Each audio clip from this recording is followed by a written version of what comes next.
All right, Brandon, welcome back. Thanks again for being on. This will be the third and last of our three segments together today. Yeah, thanks for having me for the third one. Really enjoyed the first and the second. So hopefully we can make it a good trilogy. We don't have like a Indiana Jones scenario here where one of them just sucks. Which one was that? Temple of Doom was pretty awesome, I think. Oh, you It's like kind of a Temple classic of Doom? one. Oh gosh. All Well, right. as a Okay. kid, it was kind of You know it what? was I one of my think favorites. I don't know if I have time for this third segment anymore. I would, if you watch it as a kid, go back and watch it now. It doesn't hold up. Okay, I'll put it on my Plus, list here to rewatch. Plus, I mean, Raiders of the Lost Ark is just like an all time, and I love Last Crusade as well. It's super fun. I mean, that's one of my favorite. As a kid, I didn't have that many VHS tapes, but one of Yeah, the ones I did have was Last Crusade, and it was yeah. definitely the Oh, rewatch value was very high on that. I know we're supposed to be talking about Bitcoin and our companies here, but one a quick story. I grew up in like the healthiest family. Like my family, my mom made every single meal. We never went out to eat. It was just like if we drove by a Burger King, like they would shield our eyes. And the only time I as a kid we ever went to McDonald's, my dad somehow convinced my mom to take her there because if you bought a Happy Meal, you got a copy of Indiana Jones and the Last Crusade on VHS. And so we went there and we were at the ages where like a Happy Meal didn't even fill us up. But my dad's like, you're getting a Happy Meal and we're getting this VHS. And then I'll order you other food if you want it. But he's like, get the Happy Meal. I'm getting this VHS.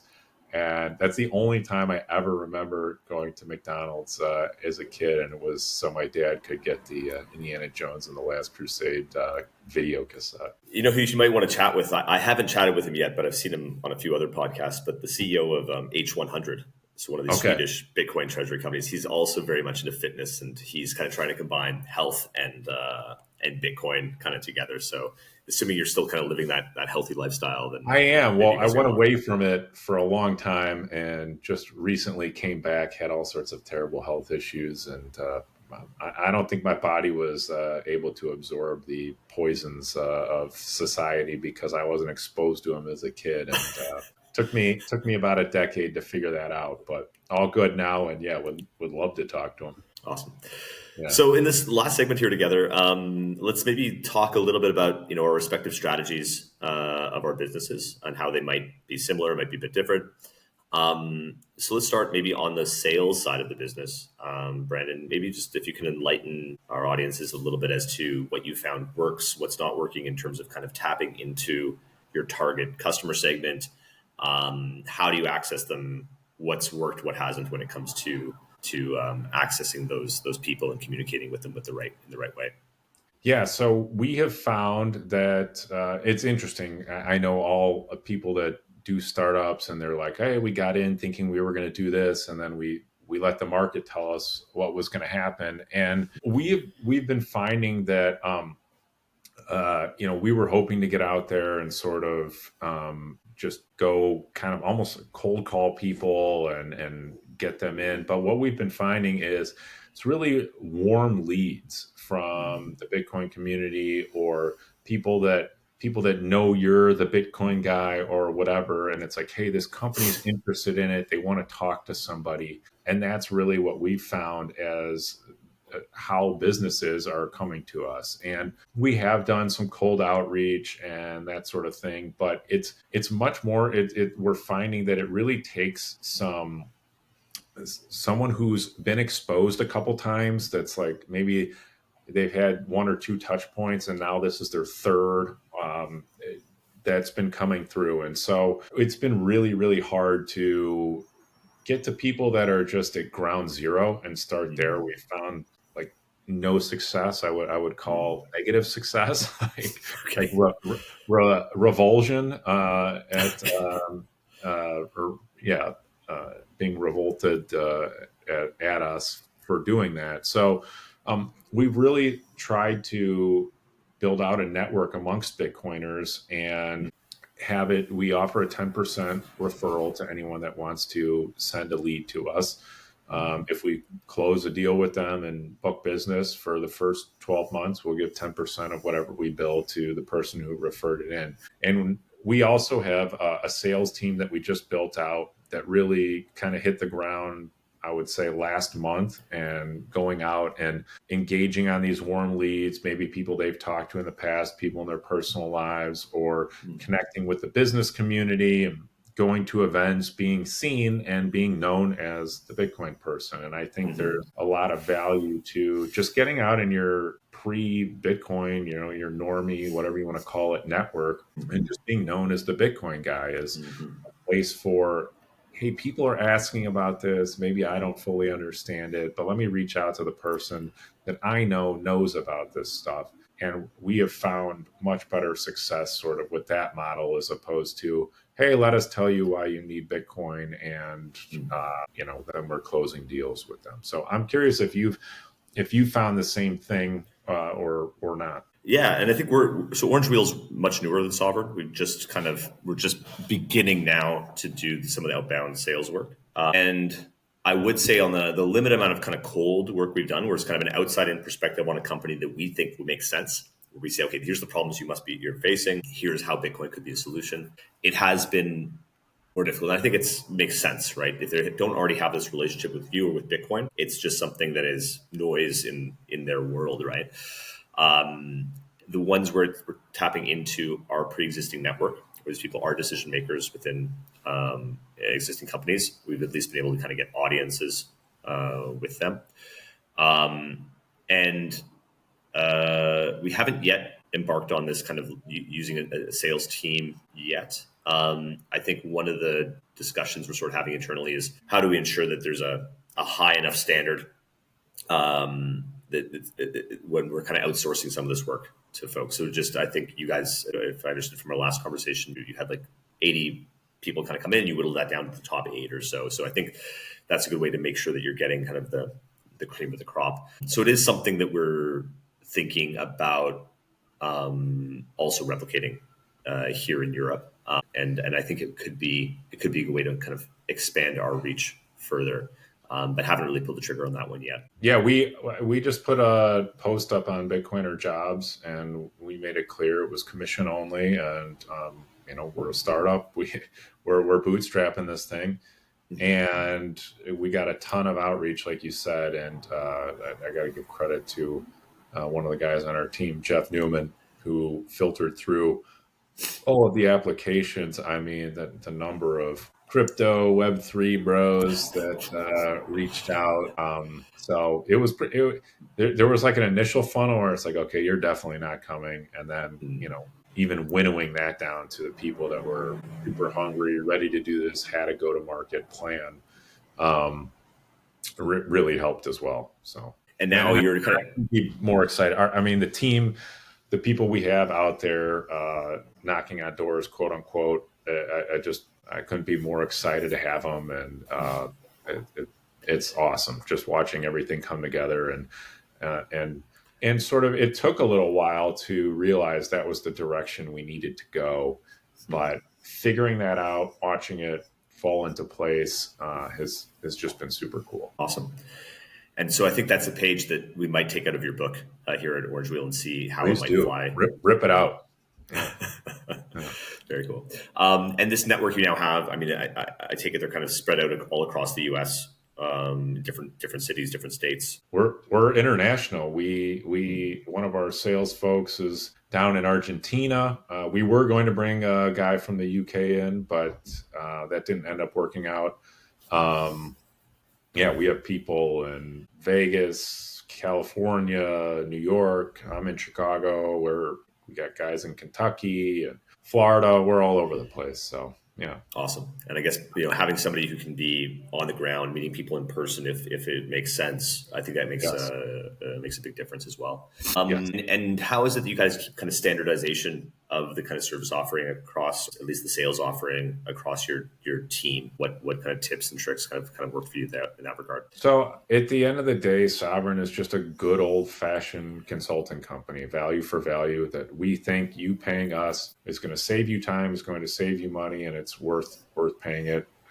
Generally speaking, we just have an hourly rate, and then we'll cater a package to whatever works best for the customer. If they want higher level service, lower level service, whatever it is, And we just kind of arm the sales team with that and just say, you guys use your own discretion.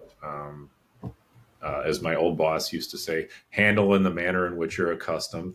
And then that's kind of it. And then we are relying on the folks on the sales team to lean on their network, to go out, to be involved, to find areas where institutions or personal relationships may be more likely to be receptive to Bitcoin and the ideas for that. So, it's there's no secret sauce. We're not filing a patent for our business operations or models or anything. Like, it's just kind of good old fashioned consulting. We have a bunch of knowledge. You guys need it.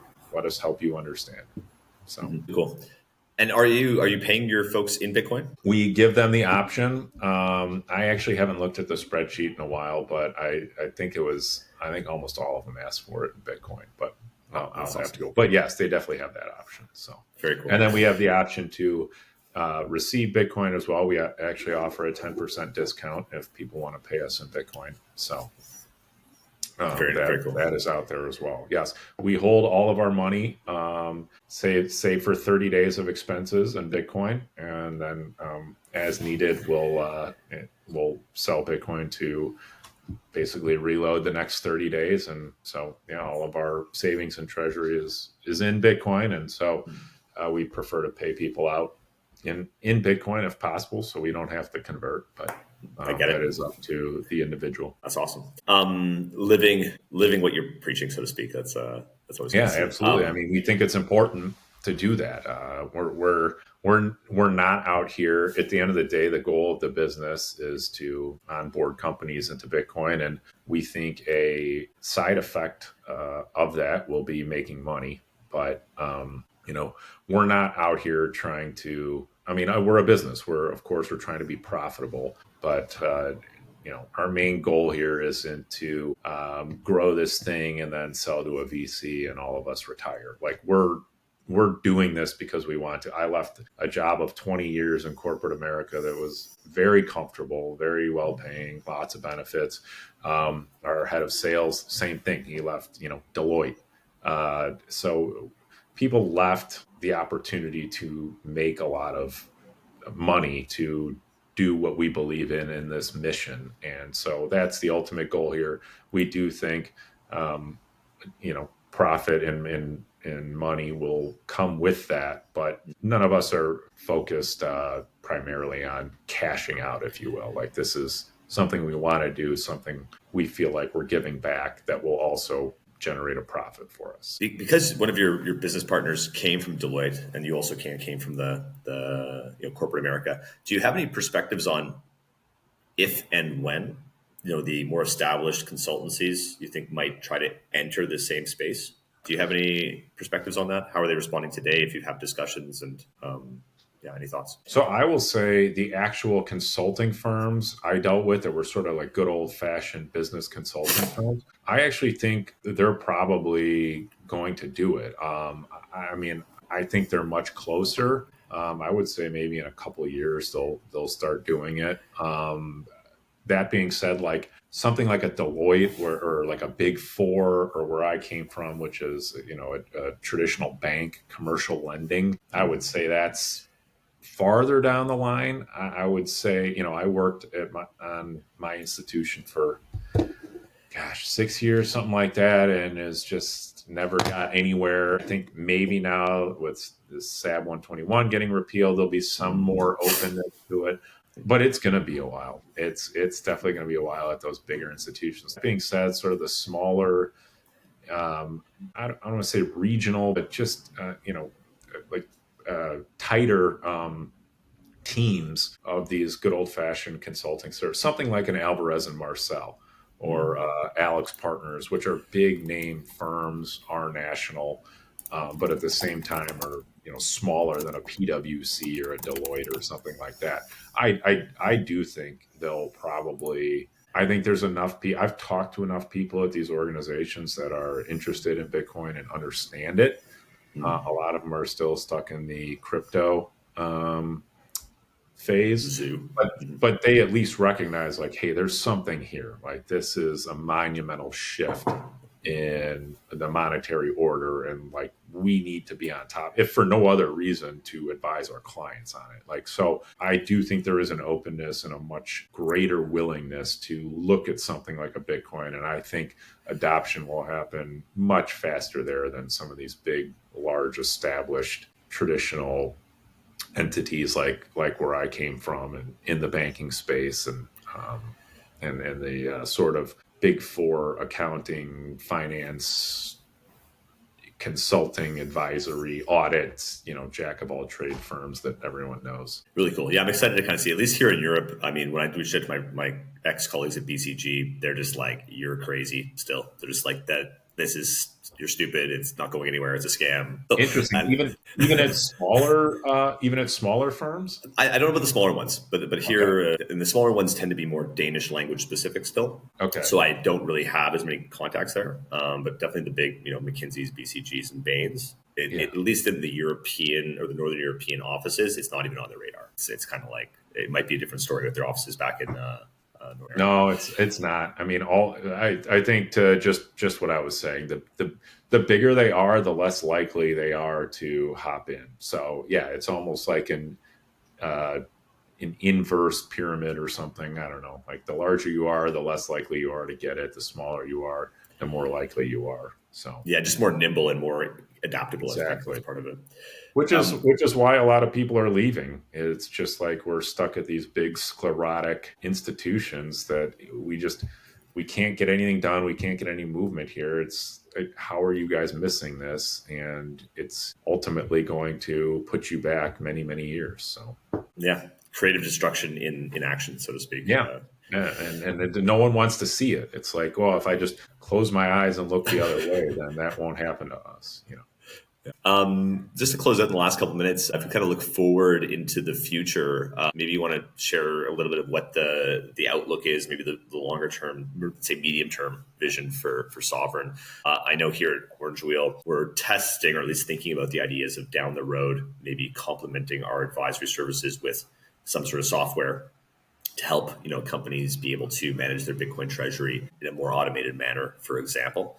So maybe just give some reflections on where you see the business going, where you see expansion happening. Is software part of the story? Do